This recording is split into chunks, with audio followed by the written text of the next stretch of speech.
Hey guys, welcome back to my channel. My name is Irene and I'm a registered dietitian, and welcome to Late Night with Irene.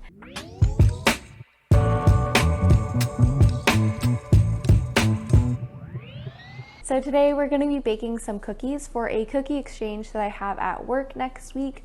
I have selected to make some peanut butter cookies because I just have a lot of peanut butter at home and had most of the ingredients for this, so I decided that this would be a super convenient recipe to make. I'm using the recipe from New York Times and I will also link that down below.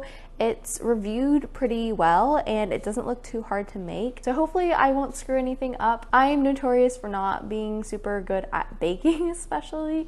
It's not really my specialty. I think the last time I tried to make cookies, I accidentally put cheese into it instead of butter, just because I was at home and I saw this like little piece of like what I thought was butter but was actually just like cheese. It just looked a lot like butter, and I chucked it in there thinking like, oh, it's like an extra piece of butter that like my mom had like not used up, let me just use it up. And yeah, it turned out that was not a great idea, and I was waiting for like 20 minutes for the butter to like cream and everything, and it wasn't.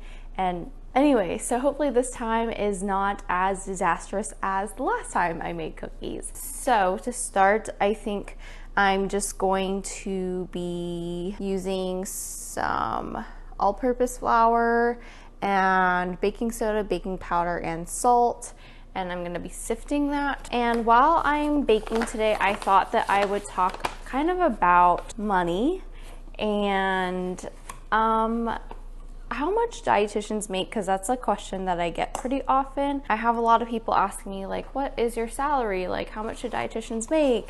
And things like that. While I don't feel super comfortable with sharing like my exact personal salary, this is tied to my name and face, so I wouldn't want like a potential employer sometime in the future ever like finding this and like seeing how much I made. It just gives me less leveraging power for negotiating salary if they already know how much I make. But what I can divulge, I guess, is like some of the things that I have heard or like have seen being in this field. I think based on what I've seen, pay really depends a lot on like where you live, what setting that you work in, whether that's like LTAC, which is long-term care, acute care, like outpatient setting, like private practice, like all these things kind of factor into it, and like how much you get paid. So it's really hard to say, like, and you'll see this a lot like when you're looking at jobs and stuff, that the ranges sometimes can be really big. And it also like depends on your experience, of course, like how many years of experience you've had and all the normal things. I think I'm just gonna use up the rest of this. It's about 2.5 cups. Perfect. Half a teaspoon of baking soda and half a teaspoon of baking powder. Yeah, it honestly really depends, and I know that's like the worst answer like that someone could give you, but it is true. And I do see that like salaries really vary depending on where you live. And like higher cost of living areas, obviously you get paid more to compensate for the higher cost of living, but like whether or not it's actually worth it for that higher cost of living, I don't know. All things to like consider. I would say that there's like 3 big, I guess, resources that you could kind of look to get an idea of like how much you may get paid. And one of them is the US Bureau of Labor and Statistics. So that is put out by the government, and it's basically, I guess, like data that they've collected based on like people's jobs and how much they get paid. And I believe you can sort it based on like state, and it'll tell you like the median income, and like I don't know if it breaks it up into quartiles. I haven't looked at that website in a while, but I'll link it down below. And you can take a look and kind of get an idea of like what the median pay is in your area, or like just in general. But do keep in mind that is median. Like, don't expect to come out of school making that much. It would be nice though if you did, like props to you, but oh my gosh, I think the bowl I selected is way too small and all the flour is spilling out. So let me get a different bowl. This one should be better. So that's one of them. Another one is the Academy of Nutrition and Dietetics salary calculator. So this one you do have to like pay to get. You have to be a member of the Academy. So if you're a student, you can get the membership discounted, I believe. And also if you're a new dietitian, I think the first 5 years are also discounted as well.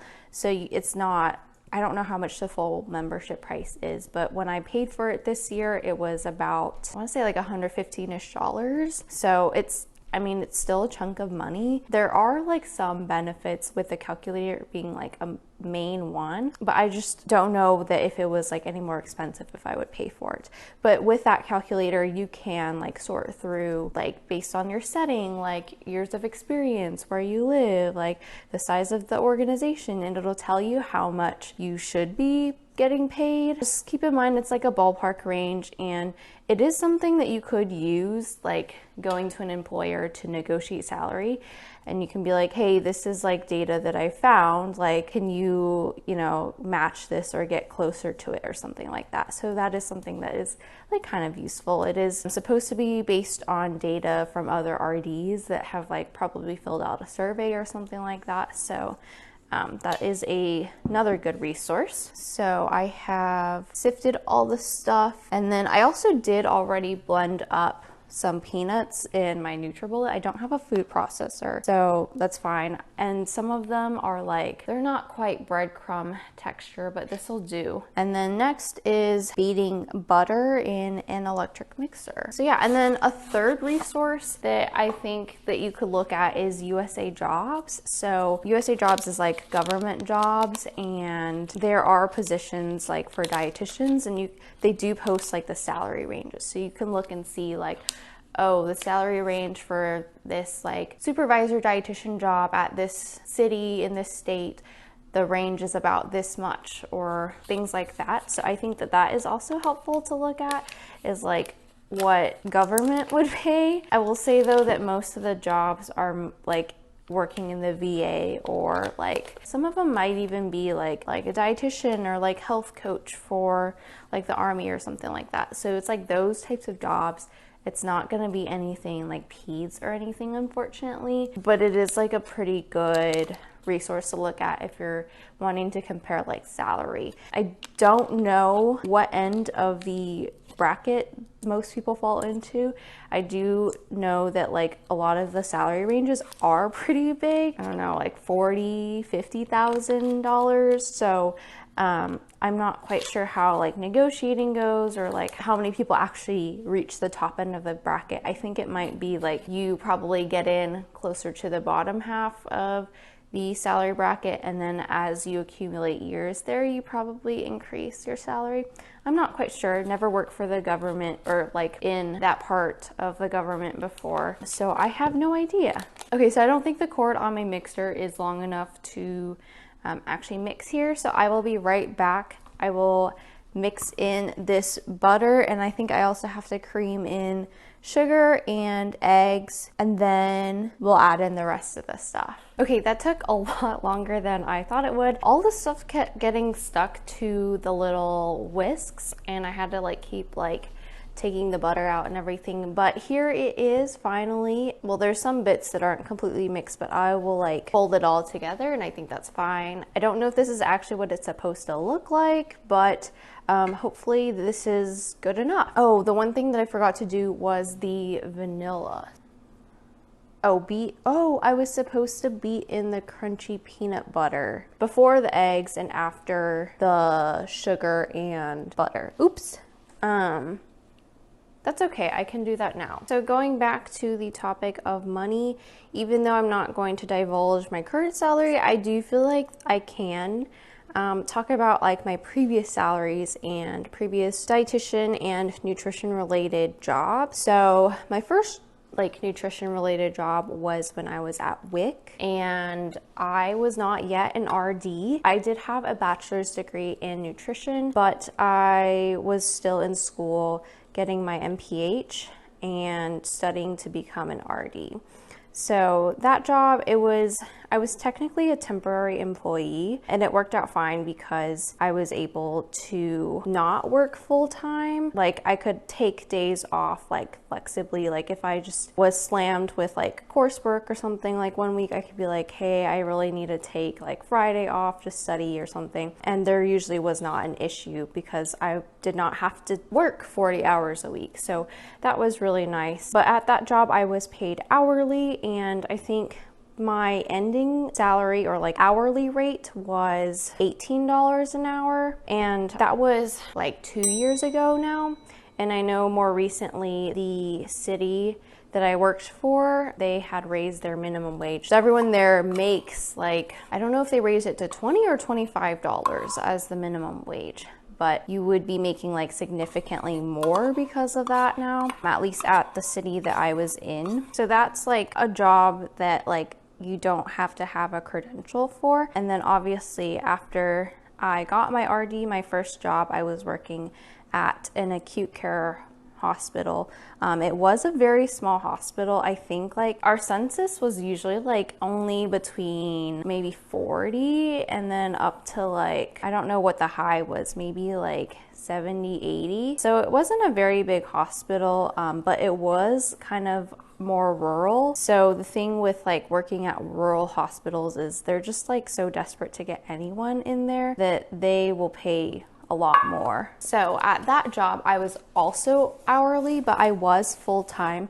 So that's kind of the thing that sucked, is like, even if I didn't have enough like work to fill up my 8 hours, I still had to be there if I wanted to get paid. The good thing though was that like I could obviously do other things in my time, like work on like other things on the side, maybe read some books. I don't know. It was like I was getting paid to do other things. That was kind of nice, but I did not enjoy A, the commute, and B, having to be there for 8 hours no matter what. That job I made $30 an hour, and the weekend differential was an extra like $3 an hour. And then if I worked holidays, it was like obviously like the regular 1.5 times that pay. So working holidays were pretty lucrative, and obviously I hated working all of them. I think I worked all the major holidays while I was there, which was like July 4th, Labor Day, Christmas, and New Year's, I think. I don't remember if I did work New Year's. I feel like I did because it was like a Monday or something, or maybe it wasn't. I don't remember. But I worked most of the holidays, which that sucked.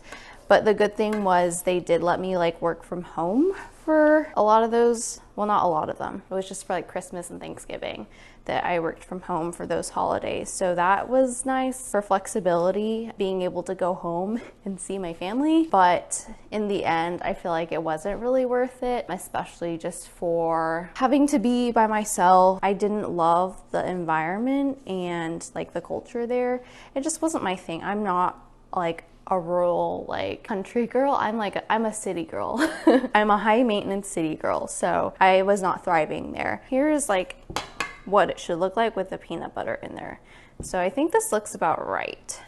Just gonna pour this in here now. The $30 an hour comes out to what, like $62K a year if you're working like regular hours. That is pretty reasonable when you're comparing it to like what the internet says that dietitians make, which I believe is about like 40 to 80K a year. There are a lot of RD jobs out there that underpay, and you will see some jobs that pay like 40K.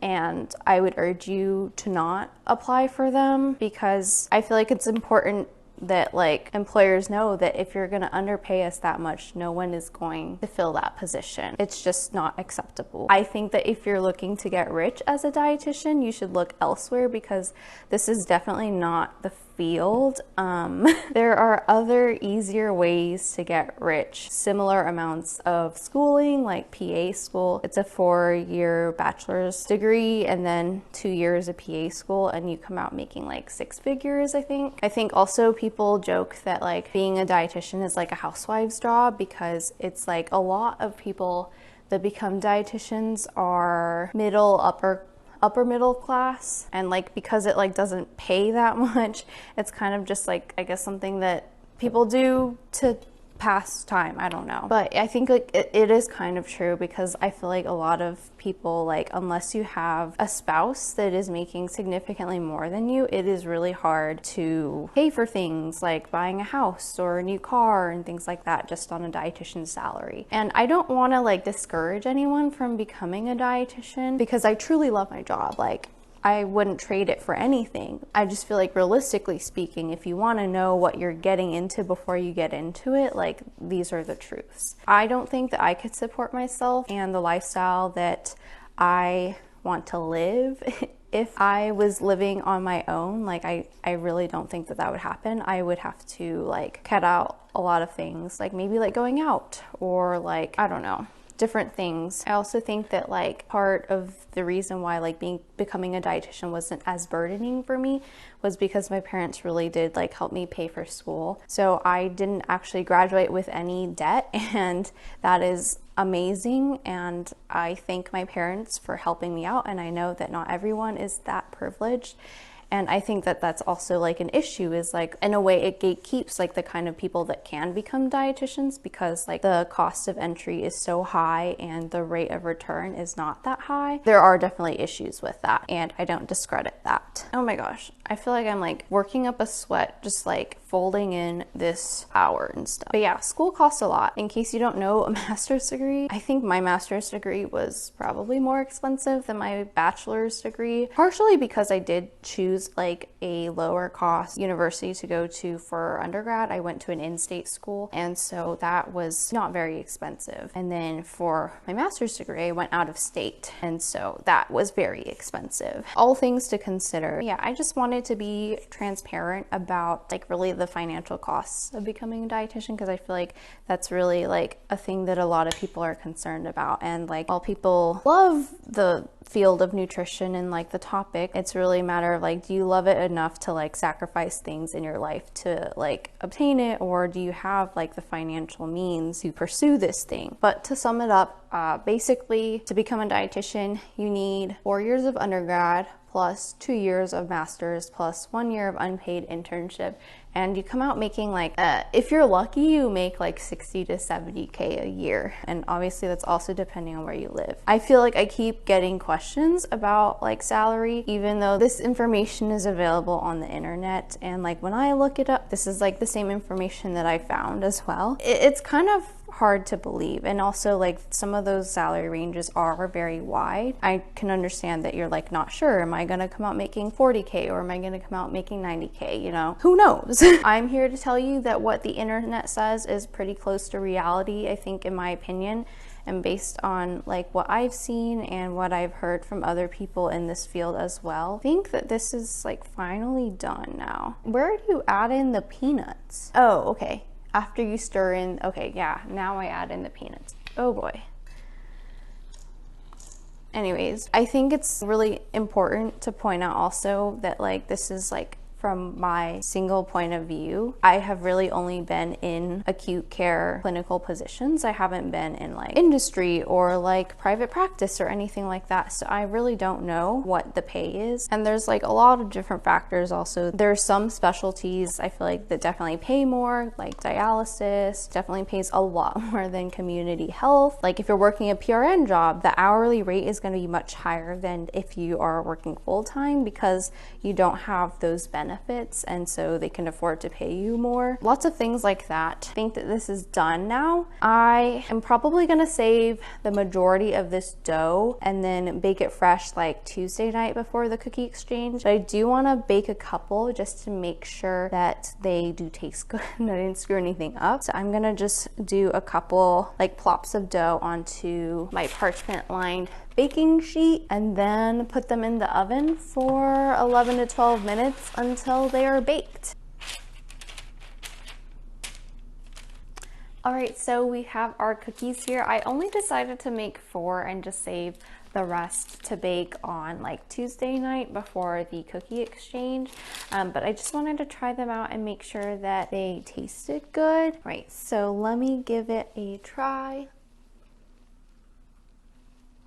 Yes, I love these. I love anything like peanut butter or like chocolate. These are really good. They're like not too sweet. They're also like not too like oily, I feel like. I'm glad I didn't screw them up. So I hope that you like this little chat about salaries and how much dietitians make. If you found this video helpful or if you enjoyed it, please be sure to give it a like.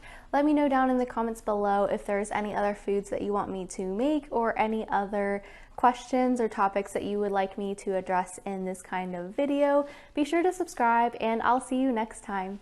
Bye.